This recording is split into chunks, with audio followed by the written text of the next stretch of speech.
Mēs reti, kad liekam tikai pliku materiālu iekšā. Mēs vienmēr liekam stabilizātoru. Tie stabilizatori var būt tādi, kas ir jau ar līnīti, jau vienā pusītē ir tāds spīdīgs, un tad mēs viņu varam piegludināt pie materiāla. Vai arī viņi ir bez līnītes. Viņi arī mēdz būt daudz un dažādi. Kaut kādam šādam audumam tas varbūt būs vēl arī ok.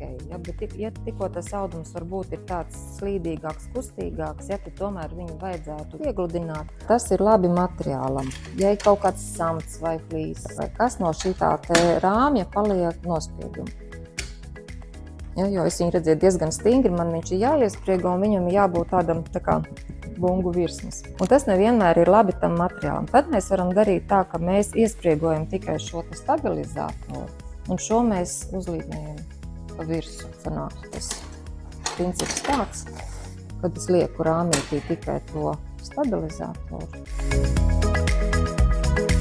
Ja, un šo materiālu es tikai ielīmēju šitā te. Un līdz ar to man nepaliek no tā rāmja pienospied. Vai arī, ja tā detaļiņa ir mazāka, arī tieši tas pats variants, kad es viņu varu ielikt tā, ka man viņa nav tajā.